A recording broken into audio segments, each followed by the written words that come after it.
Goeiemôre julle almal. Ek hoop dit gaan goed met elke liewe een van julle. Ek wil vandag graag 'n boodskap met julle deel, wat die Heilige Gees so rukkie terug met my gedeel het. En hoe dit werk is, die Heilige Gees gee vir my die boodskap. En dan moet ek baie vinnig dit neerskryf, anders as hy klaar gepraat het, dan kan 'n mens, jou vleeslike brein kan nie dit dan altyd onthou nie. So ek skryf dit altyd dadelik neer, soos hy dit gegee het. En dan na die tyd is dit vir my net soos vir elkeen wat dit vandag ontvang, is dit net eintlik half kosbaar in 'n baie unieke manier. So ek lees graag vir julle.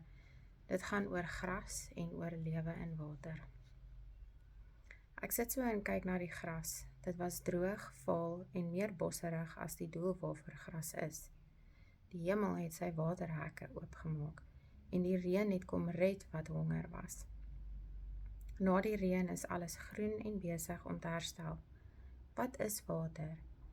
Dit bring my by Genesis 1 waar die Here waters van waters geskei het. Die een was genoem hemel en die ander was genoem aarde. Toe gaan die Here en hy maak die water lewend.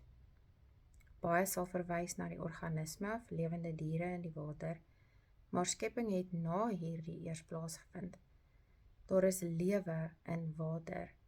Daarom alles wat water ontvang, begin lewe. 'n Saad het geen waarde as dit net in die grond gedruk word nie. Dit sal verbrokkel en terugkeer na stof toe. Maar gee die saad in die grond water en groei sal plaasvind.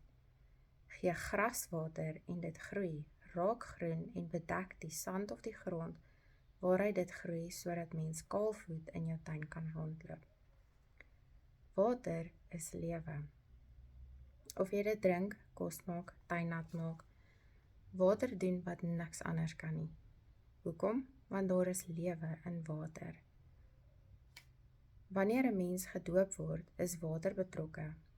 Jy stap in die water in, gaan onder die water en kom op uit die water. Tydens die hele proses is jy omsingel met lewe.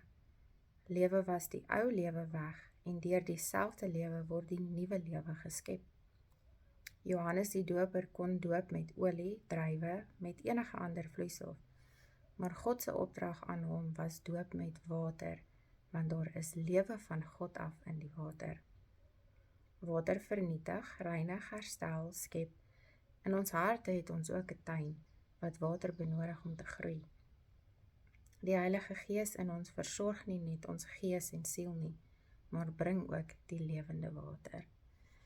Dit was vir my net so kosbaar geweest, as 'n mens so kyk na jou tuin, veral na 'n winter, en dit was dalk 'n rowwe winter, is alles so droog en so dal, en daar's net nie geen lewe of niks nie, tot wat die eerste reënval kom, en die lewende water kom uit die hemel uit, en dit maak net alles nat, dit reinig, dit herstel, dit gee groei, dit bring net lewe.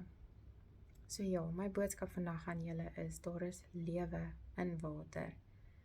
En soos wat alles wat water ontvang lewe, so kan die tuin in jou hart van die Heilige Gees se lewende water en van die Here se lewende water ook groei.